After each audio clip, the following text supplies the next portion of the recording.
And our final talk for this session is Erik Neugaard.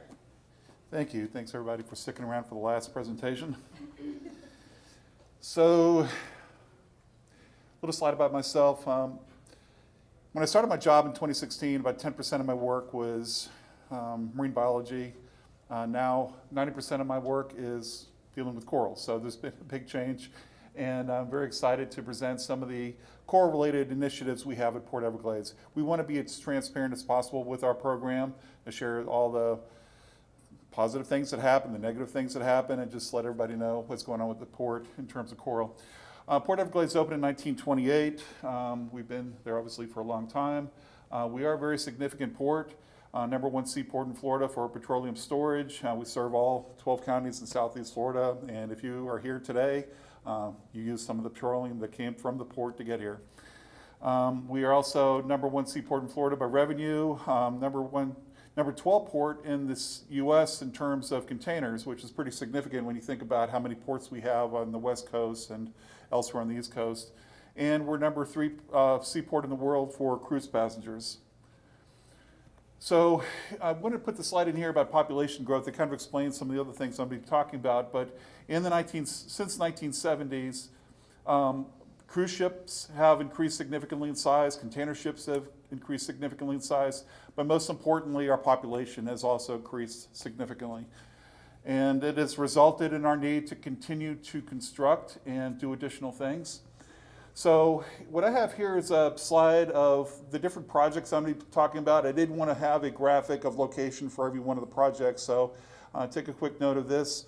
I have a lot of details in some of the slides. I only have 5 minutes, so I'm kind of setting this up so you can refer to it later to get some of the details. Something that might be of interest in particular are the urban or inland corals that we have, that we're contending with. A lot of people are aware that we actually have corals in the inland environment, in the intercoastal waterway. And that is, we do a lot of work with those corals at the port. So I'm going to talk about these different projects. This is a timeline of some of the things that are happening. And again, you can refer to these later if you want, and I'm going to talk about them in more detail. But you can see some of the location of these different projects and some of the mitigation sites we have offshore. So our first project I want to talk about chronologically is our Slip 2 extension project. This is an upland dredge project, and it has values here of what we had to dredge into the upland environment. We had to relocate coral colonies offshore. We had to get some corals of opportunity to supplement the number of corals we're supposed to have outplanted because there weren't enough healthy corals in the port when the contractor went out to do the relocation. And I have all the details here of what was relocated and the survivability. The survivability wasn't very good on this project, likely because of where we were located to, but there's a lot of hypotheses possibly about that. It was successful because we did add additional substrate for colonization of corals with the extension of the slip. The Southport Turning Notch expansion project, I could talk about this for hours. Again, we did an upland excavation. And what's of note here is that we created 5 boulder piles, 50 feet in diameter, 12 feet tall, and 36 feet of water right off of Dana Beach. And we relocated 814 corals out there. Immediately upon relocating, we had significant parrotfish predation. So we spent this was a $1 million project for the mitigation. We spent another $90,000 to put a cage over every one of the coral colonies. And then, of course, we had the issue with algae encrusting the cages, and we had to eventually move them. So I have data about what happened, the colonies that we relocated in the next slide. And we did additional effort to provide colonies for research. So there's a lot of work done here. And again, this is for later viewing. I'm kind of short on time. One minute, okay. So these are additional information about the Turning Notch. Slip 1 project is important because we use one of these tankers per day in Southeast Florida. And as you can see here, the water is so shallow that even just turning the ship creates a lot of sediment. They bring these in partially loaded, so we have 6 inches of clearance over the bottom when they come in. They're only partially loaded. So another project I'm going to talk about is going to help alleviate some of that problem. The bulkhead replacement project is a project that's currently in the works. Additional information about it here. And I want to talk mostly about this harbor improvement project.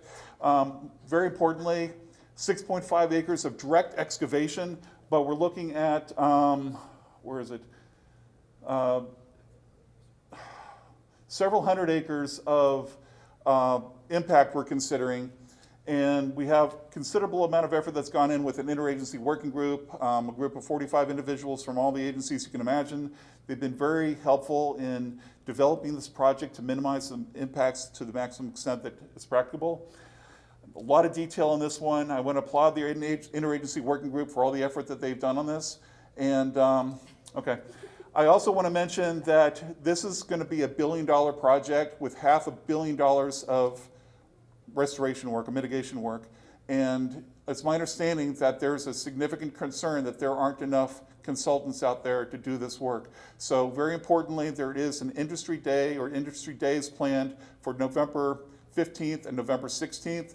The first day will be for, I'm sorry, okay, it's the end of the day, right? Yeah, you're the last one. All right, the first day will be for the dredging companies.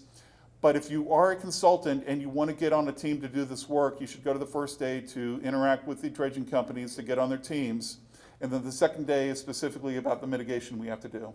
So that will be up in Jacksonville. There'll be notices put out. You can contact me if you need more information.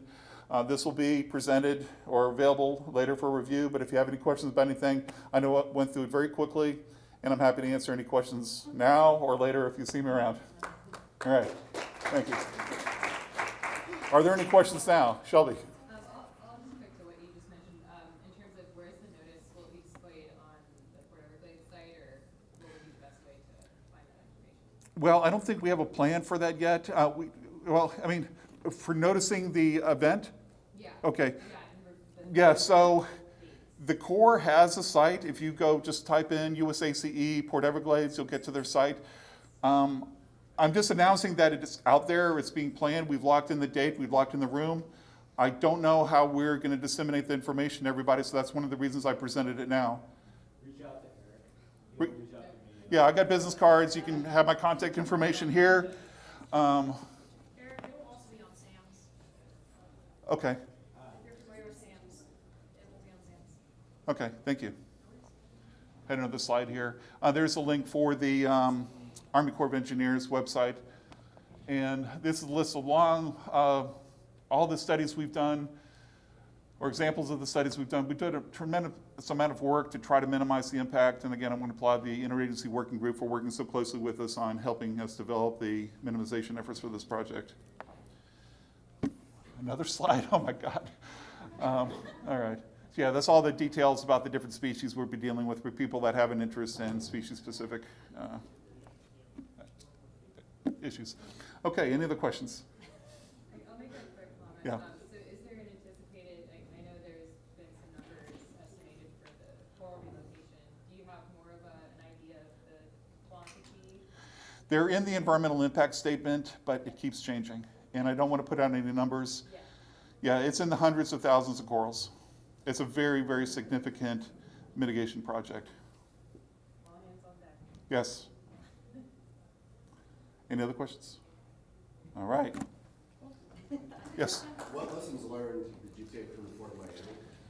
Well, that's a valid Wow, question. that's a good last day. Yeah, I'm not going to say anything negative about the Port of Miami, but the development of the interagency working group was one of the major steps that was done. They didn't have that, the benefit of having that direct feedback from the agencies. So that has been invaluable to us.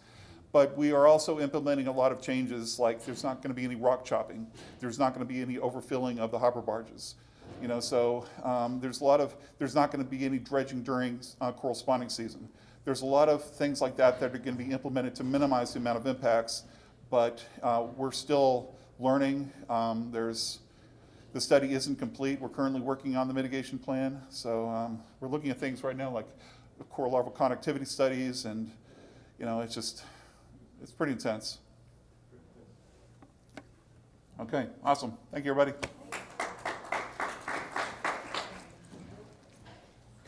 Awesome. Thank you. That's hard. On, like a spatial analysis Yep. for